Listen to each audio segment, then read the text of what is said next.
अपने वर्गों का जब सवाल आए तो कोई भी चीज़ छोड़ देना, तो मैंने तय किया छोड़ दूंगा मैं गवर्नरशिप। मैं कोई माँ के पेट से तो गवर्नर आया नहीं था।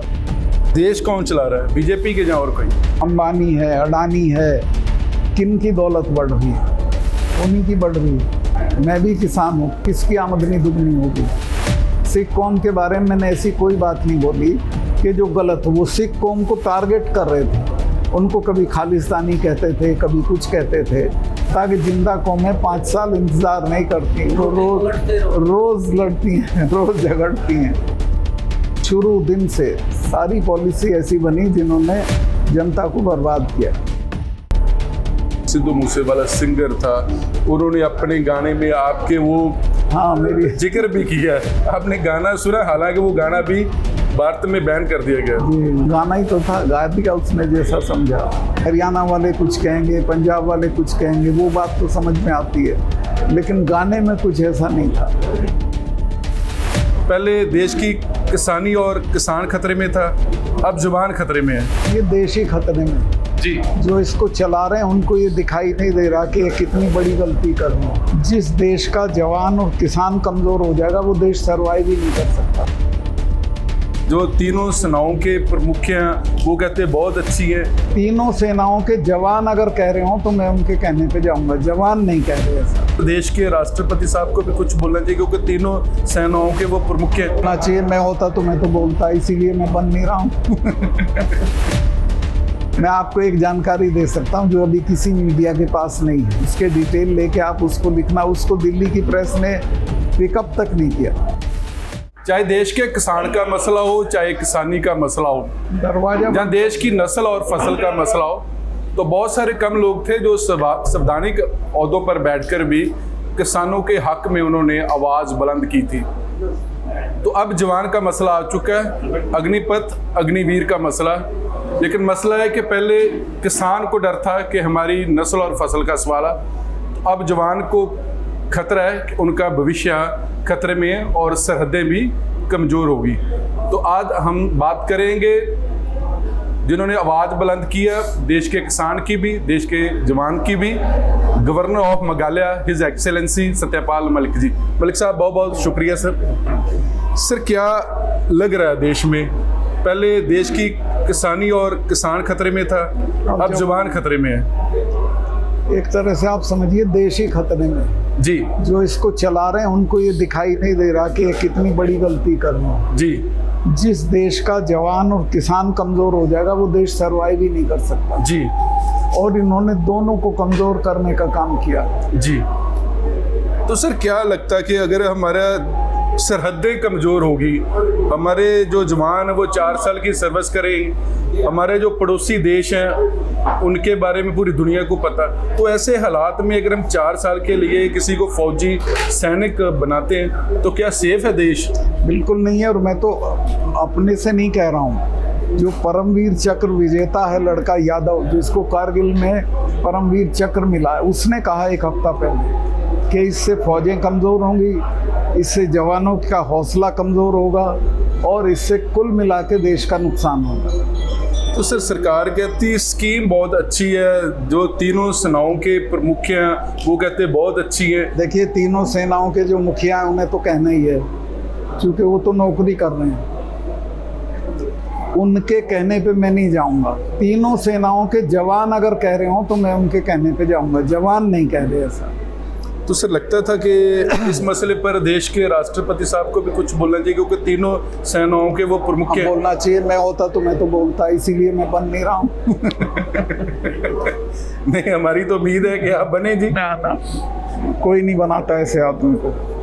तो सर क्या इस संवैधानिक ओहदे पर बहुत सारे कम लोग हैं, नहीं तो हमेशा राज्यपाल के ओहदे को एक रबर स्टैंप माना जाता, लेकिन आपने वो परिभाषा ही बदल दी सर। वो तो देखिए, मैं चूँकि किसान था, चरण सिंह जी के साथ मैंने काम किया था। उन्होंने कहा था कि बेटा अपने वर्गों का जब सवाल आए तो कोई भी चीज़ छोड़ देना, तो मैंने तय किया छोड़ दूंगा मैं गवर्नरशिप। मैं कोई माँ के पेट से तो गवर्नर आया नहीं था, तो मैं पहले दिन से अगर मुझे इशारा भी कर देते प्रधानमंत्री कि भाई हम अनकंफर्टेबल हो रहे हैं छोड़ दो, तो मैं छोड़ देता। पर जिस हिसाब से आपने प्राइम मिनिस्टर साहब पे बड़े तीखे हमले किए, उसके बावजूद आपके प्रति बीजेपी भी ठंडी रही है सर? अब हमले तो मैंने नहीं किए, मैंने तो वो बातें बताई जो उनके हक में थी। आज भी वही बोल रहा हूँ जो उनके हक में है, और अल्टीमेटली उनको मानना पड़ा। तो सर देश कौन चला रहा है, बीजेपी के या और कोई? नहीं, चला तो वही रहे जिनकी सरकार है। नहीं, बहुत सारे लोग कहते हैं कि इनके पीछे व्यापारी लोग हैं जी, उनके हिसाब से पॉलिसी बन रही है। वो हैं ही व्यापारी भाई। देखिए, इसमें जो अंबानी है, अडानी है, किन की दौलत बढ़ रही है? उन्हीं की बढ़ रही है। तो सर आपने जैसे कि मैं किसान हूँ और चौधरी चंद साहब का आपने जिक्र किया, हवाला किया, लेकिन आजकल तो जो हमारे न्याय प्रणाली से जुड़े हुए लोग हैं वो भी पूछ के चलते हैं कि रिटायरमेंट के बाद कोई ना कोई अच्छा ओहदा अब मिलेगा। वो सारे लोग ऐसे लालची नहीं है, उसमें ऐसे भी हैं जो पंगा लेते हैं। अभी जो चीफ जस्टिस है, उसने इस लड़की को, दूसरे एक जज ने भी इस लड़की को इतना डांटा है कि क्यों नहीं इसको गिरफ्तार किया, सारे देश में आग लगवा रखी है। तो सर लगता है कि आपको नूपुर शर्मा को लेकर बीजेपी को अपना स्टैंड स्पष्ट कर देना चाहिए? बिल्कुल करना चाहिए, और इस खिलाफ एक्शन इसी जेल भेजना चाहिए। सो क्या लगता है बार बार भारत सरकार की तरफ से ये कह रहा है कि मोदी साहब भी बार बार कह रहे किसानों की आमदन दुगनी होगी, बहुत अच्छे कानून कहाँ थे। हो गई बताओ मुझे, मैं भी किसान हूँ, किसकी आमदनी दुगनी हो गई? कम और हो गई बल्कि जो हो। तो सर आपकी तब जब आपने किसानों को साथ दिया, बहुत सारे कम लोग थे, तो आपने बार बार सिख कौम का हवाला दिया, तो लोग कह रहे थे कि शायद गवर्नर साहब भारत सरकार को डरा रहे हैं। नहीं, मैं डरा नहीं रहा था, मैं उनको बता रहा था। सिख कौम के बारे में मैंने ऐसी कोई बात नहीं बोली कि जो गलत हो। वो सिख कौम को टारगेट कर रहे थे, उनको कभी खालिस्तानी कहते थे, कभी कुछ कहते थे। तो मैंने कहा कि इनको ऐसे मत करो, आप इनके साथ सम्मान के साथ व्यवहार करो, और ये दबाने में नहीं आते हैं, इनको दबा के नीचे चला सकते आप। इनके साथ बातचीत करिए, समझाइए। आपने पंजाब के किसानों को भी कि चाहे सिख हो, चाहे हरियाणा का, चाहे वेस्टर्न यूपी का जाट हो, ये प्यार से समझते हैं जी। तो अभी लगता है प्यार से समझ रहे हैं जी? कहाँ समझे अभी प्यार इनका कहाँ, इन्हें प्यार कर किसने दिया? अभी तो कुछ नहीं बेचारों का हुआ। तो सर महसूस करते हैं जिस हिसाब से जब किसानी आंदोलन था और जो हमारे पंजाब और हरियाणा के जवान थे अलग अलग देश के बॉर्डरों पे तैनात थे, तो तब बहुत सारे आर्मी के जनरलों ने कहा कि अगर उनके जो माता पिता भाई धरने में बैठे, अगर आपके उनके बारे में गलत बोलोगे तो बगावत हो सकती है। तो लगता है जो अग्निपथ है वो पंजाब और हरियाणा के, क्योंकि मैक्सिमम लड़के यहीं से जाते हैं आर्मी में, ये उनको भी टारगेट करने का एक तरीका कि ये पूरा जो रीजन है आर्मी से मनफी हो जाए जी? नहीं होने का, वो गलत सोच है उनकी, उनको ये वापस लेना पड़ेगा, मेरा ऐसा एहसास है। तो सर कैसे बार बार आंदोलन ही करता रहेगा देशवासी जी? नहीं, आंदोलन तो लोहिया कहता था कि आंदोलन ही करते रहना चाहिए। वो तो ये कहता था कि जिंदा कौमें 5 साल इंतजार नहीं करती, वो रोज लड़ती हैं, रोज झगड़ती हैं। तो सर क्या बार बार आपको लगता है कि एक बार फिर वहाँ पंजाब और हरियाणा या वेस्टर्न यूपी के या यूपी बिहार पूरे देश के जवान वहीं जंतर मंतर ही एक हल है? अभी तक तो ऐसा ही दिखता है कि वहाँ जाए बिना काम ही नहीं चलता। तो सर बीजेपी इतनी ग्राउंड से आई है, प्राइम मिनिस्टर साहब 3 दफ़ा मुख्यमंत्री बने हैं, 2 दफ़ा वो प्राइम मिनिस्टर बने, ऐसी पॉलिसी क्यों बनती है कि लोगों को सड़कों पे आना पड़े? पहले किसान आए थे, अब जवान सड़कों पे। पॉलिसी पता नहीं इनके यहाँ कौन बनाता है, मुझे तो, मैं सबको जानता हूँ पर मेरी समझ में नहीं आ रहा कौन बनाता है। कोई ऐसी पॉलिसी तो बनी नहीं है जिसकी वाहवाही हुई हो।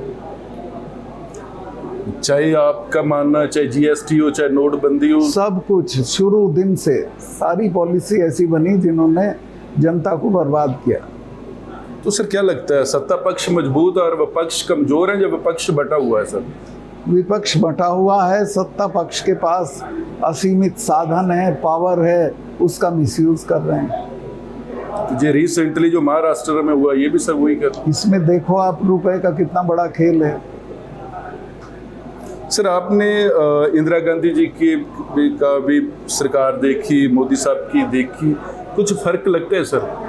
क्योंकि उन पे भी इल्जाम लगते हैं वो भी डिक्टेटरशिप के तौर पे जाना, चाहे इमरजेंसी का मसला हो। वो तो थी इमरजेंसी, तो डिक्टेटरशिप थी।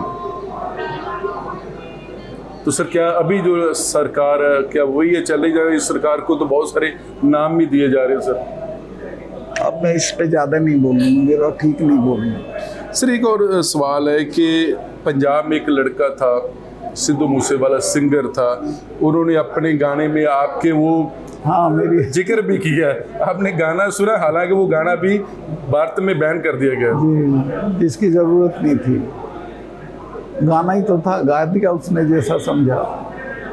तो लगता है आपको ये बैन नहीं करना चाहिए था, क्योंकि भारत सरकार ने कह रहे अभी ट्विटर यूट्यूब को लिखा था कि इससे माहौल ख़राब हो जाएगा। कुछ नहीं, इससे वो ये खतरा था कि हरियाणा वाले कुछ कहेंगे, पंजाब वाले कुछ कहेंगे, वो बात तो समझ में आती है, लेकिन गाने में कुछ ऐसा नहीं था। तो अब आपको लगता है कि पंजाब और हरियाणा दोनों को भाई इतने ज़्यादा रिश्ते मजबूत है, कोई गाना आता है तो रिश्ते बिगड़ जाएंगे? बिगड़ने नहीं चाहिए, बिगड़ेंगे नहीं। देखिए वहाँ आप देखो बॉर्डर पे कई लोगों ने ये इशू उठाने की कोशिश करी है SYL का, लेकिन नहीं उठा, सब एक रहे। तो भारत सरकार को क्यों लगता है सर कि अब मैं भारत सरकार का क्या बताऊं, उन्हें तो पता नहीं क्या क्या लगता है। मैं आपको एक जानकारी दे सकता हूं जो अभी किसी मीडिया के पास नहीं है। जी सर। मैं जब कश्मीर में गवर्नर था तो मुझे एक दिन गडकरी जी का फ़ोन गया जी, और उन्होंने कहा सतपाल मेरे पास अमरिंदर सिंह जी बैठे हैं जी, लो बात कर लो। तो अमरिंदर जी ने कहा कि सतपाल भाई हमारा ये एक शाहपुर कंडी एग्रीमेंट होना है, जो नदी है वो जो लास्ट वाली नदी है पंजाब की, जी सर, उसका कश्मीर के साथ, लेकिन वहाँ के चीफ मिनिस्टर उसको होने नहीं देते क्योंकि वो सारा पानी पाकिस्तान को जा रहा है। जी जी। मैंने कहा आप अपने मिनिस्टर को भेज दो। उन्होंने तीसरे दिन अपने इरिगेशन मिनिस्टर को भेज दिया। मैंने 15 मिनट में वो शाहपुर कंडी एग्रीमेंट करा दिया जी। अब उसमें 25,000 हेक्टर तो सिंचाई होगी जम्मू में, बढ़ेगी जी, 6,000 हेक्टर बढ़ेगी पंजाब में जी, और बचा हुआ जाएगा हरियाणा और राजस्थान। जी।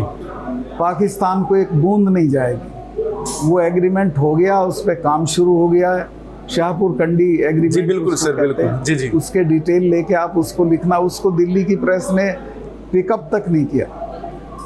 तो शायद इसीलिए हमें लोग आजकल गोदी मीडिया बोलते सर। अब मैं तो कुछ नहीं कह रहा मीडिया को, भाई मीडिया तो मीडिया ही है, पता नहीं किसको बना दे किसको बिगाड़ दे। तो सर क्या लगता है कि माना जाए कि जल्द आप जो सक्रिय पॉलिटिक्स में आ सकते हैं सर? नहीं, मैं सक्रिय पॉलिटिक्स में नहीं आऊँगा। मैं ये अपना काम छोड़ने के बाद किसानों की लड़ाई में आऊँ। तो सर लगता है सर पंजाब और हरियाणा के किसान, क्योंकि सेंटर पूल में चाहे धान हो चाहे गेहूँ सबसे ज़्यादा यही जा रहा है, तो फिर भी जो सरकार है वो बाहर से इम्पोर्ट कर रही है। सरकार तो बहुत सारे काम ऐसे कर रही है, अब मैं किस किस पे बताऊँ।